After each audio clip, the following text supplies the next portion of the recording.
ಈ ಕುರಿತು ಮತ್ತಷ್ಟು ಮಾಹಿತಿಯನ್ನ ನೀಡಲಿದ್ದಾರೆ ನಮ್ಮ ಪ್ರತಿನಿಧಿ ಸಿಂಚನ ಲೈವ್ ನಲ್ಲಿ ಜಾಯ್ನ್ ಆಗ್ತಾ ಇದ್ದಾರೆ. ಸಿಂಚನ, ಇನ್ನು ಜಮ್ಮು ಕಾಶ್ಮೀರದ ಪಹಲ್ಗಾಮ್ನಲ್ಲಿ ನಡೆದಿರುವಂತಹ ದಾಳಿ ಪ್ರಕರಣಕ್ಕೆ ಸಂಬಂಧಪಟ್ಟಂತೆ ಒಂದು ಕಡೆ ಆಪರೇಷನ್ ಸಿಂಧೂರ್ ಮೂಲಕ ಭಾರತ ಪಾಕಿಸ್ತಾನಕ್ಕೆ ತಕ್ಕ ಪಾಠವನ್ನ ಕಲಿಸುವಂತಹ ಕೆಲಸವನ್ನ ಮಾಡ್ತಾ ಇದೆ. ಹಾಗೆ ಇನ್ನೊಂದು ಕಡೆ ಪಾಕಿಸ್ತಾನವೂ ಕೂಡ ಭಾರತದ ಮೇಲೆ ಸೇಡನ್ನ ತೀರಿಸಿಕೊಳ್ಳುವಂತಹ ಕೆಲಸದಲ್ಲಿ ನಿರತವಾಗಿದೆ. ಹಾಗೆ ಗಮನಿಸ್ತಾ ಹೋಗೋದಾದ್ರೆ ಪೂಂಚ್ನಲ್ಲಿಯೂ ಕೂಡ ಪಾಕಿಸ್ತಾನ ಶೆಲ್ ದಾಳಿಯನ್ನ ಮಾಡಿದೆ. ಹಾಗಾಗಿ ಸಾಕಷ್ಟು ಮನೆಗಳು ಕೂಡ ಹಾನಿಗೊಳಗಾಗಿದೆ. ಹಾಗೆ ಪಾಕಿಸ್ತಾನ ಜಮ್ಮು ಕಾಶ್ಮೀರದ ಕೆಲವೊಂದು ತಾಣಗಳನ್ನ ಗುರಿಯಾಗಿಸಿಕೊಂಡು ದಾಳಿಯನ್ನ ನಡೆಸಿದೆ. ಈ ಕುರಿತಂತೆ ಓವರಾಲ್ ಡೀಟೇಲ್ಸ್. ಪಹಲ್ಗಾಮ್ನಲ್ಲಿ ನಡೆದಂತಹ ಭೀಕರ ಉಗ್ರರ ಅಟ್ಟಹಾಸಕ್ಕೆ 26 ಮಂದಿ ಅಮಾಯಕರು ಜೀವವನ್ನು ತೆತ್ತಿದ್ರು. ಇದಕ್ಕೆ ಪ್ರತ್ಯುತ್ತರವಾಗಿ ಭಾರತೀಯ ಸೇನೆ ಆಪರೇಷನ್ ಸಿಂಧೂರ್ ಎನ್ನುವಂತಹ ಹೆಸರಿನಲ್ಲಿ ಪ್ರತ್ಯುತ್ತರವನ್ನು ನೀಡಿತ್ತು. ಇಲ್ಲಿ ನಾವು ಮುಖ್ಯವಾಗಿ ಗಮನಿಸಬೇಕಾದಂತಹ ಒಂದು ವಿಷಯ ಏನಂದರೆ, ಭಾರತ ದಾಳಿಯನ್ನು ಮಾಡ್ತಿರೋದಕ್ಕೆ ಒಂದು ಕಾರಣ ಇದೆ. ಅದು ಪಾಕಿಸ್ತಾನ ಉಗ್ರರನ್ನು ಇಟ್ಟುಕೊಂಡು ಭಾರತೀಯರ ಅಮಾಯಕರ ಜೀವವನ್ನು ತೆಗೆದುಕೊಂಡಿತ್ತು. ಹಾಗಾಗಿ ಭಾರತೀಯ ಸೇನೆ ಪ್ರತ್ಯುತ್ತರವನ್ನು ನೀಡ್ತಾ ಇದೆ. ಆದರೆ ಪಾಕಿಸ್ತಾನ ಯಾಕೆ ಈ ರೀತಿ ಪದೇ ಪದೇ ಕಾಲ್ ಕೆರ್ಕೊಂಡು ಜಗಳಕ್ಕೆ ಬರ್ತಾ ಇದೆ, ವಿನಾಕಾರಣ ಯಾಕೆ ಈ ರೀತಿ ಮಾಡ್ತಾ ಇದೆ ಅನ್ನೋದು ತಿಳಿದುಕೊಳ್ಬೇಕಾಗಿರುವಂತಹ ಒಂದು ವಿಷಯ. ಇದರ ಬೆನ್ನಲ್ಲೇ ಮೇ 7ನೇ ತಾರೀಕು ಜಮ್ಮು ಕಾಶ್ಮೀರದ ಪೂಂಚ್ ಜಿಲ್ಲೆಯನ್ನು ಗುರಿಯಾಗಿಸಿಕೊಂಡು ಪಾಕಿಸ್ತಾನ ಶೆಲ್ ದಾಳಿಯನ್ನು ಮಾಡುತ್ತೆ. ಇನ್ನು ಈ ಶೆಲ್ ದಾಳಿಯಲ್ಲಿ ಅನೇಕ ಮನೆಗಳಿಗೆ ತೀವ್ರವಾಗಿ ಹಾನಿಯಾಗಿರುವಂಥದ್ದು.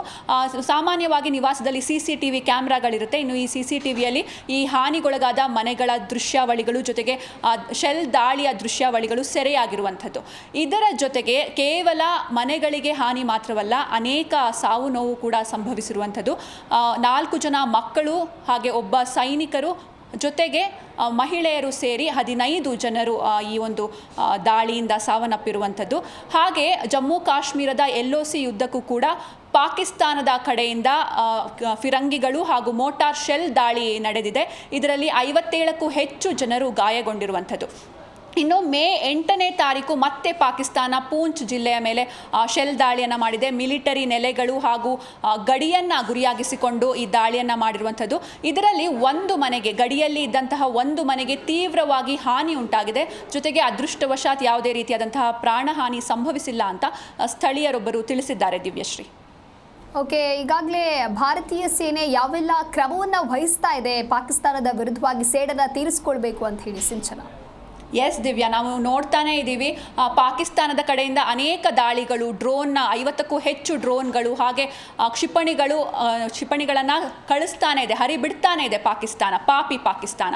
ಜೊತೆಗೆ ಭಾರತೀಯ ಸೇನೆಯು ಕೂಡ ತಕ್ಕ ಪ್ರತ್ಯುತ್ತರವನ್ನು ನೀಡ್ತಾ ಇದೆ. 50ಕ್ಕೂ ಹೆಚ್ಚು ಡ್ರೋನ್ಗಳನ್ನು ಒಂದೇ ಕ್ಷಣದಲ್ಲಿ ಉಡೀಸ್ ಮಾಡಿರುವಂಥದ್ದನ್ನು ಕೂಡ ನಾವು ಗಮನಿಸಬಹುದು. ಇದರ ಜೊತೆಗೆ ಪಾಕಿಸ್ತಾನದ ಪೈಲಟ್ ಅನ್ನು ಕೂಡ ಈಗ ನಮ್ಮ ಭಾರತೀಯ ಸೇನೆಯ ವಶದಲ್ಲಿರುವಂಥದ್ದು. ಪಾಕಿಸ್ತಾನದ ಪ್ರತಿಯೊಂದು ಕೆಟ್ಟ ನಡೆಗೂ ಕೂಡ ಭಾರತೀಯ ಸೇನೆ ಪ್ರತ್ಯುತ್ತರವನ್ನು ನೀಡ್ತಾನೆ ಬಂದಿದೆ.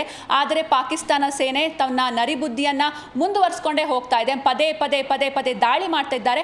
ಆದರೆ ಇವೆಲ್ಲವನ್ನು ಕೂಡ ನಮ್ಮ ಭಾರತೀಯ ಸೇನೆ ಯಶಸ್ವಿಯಾಗಿ ವಿಫಲಗೊಳಿಸ್ತಾ ಇದ್ದಾವೆ. ದಿವ್ಯಶ್ರೀ, ಸಿಂಚನ, ನಿಮ್ಮೆಲ್ಲ ಮಾಹಿತಿಗಾಗಿ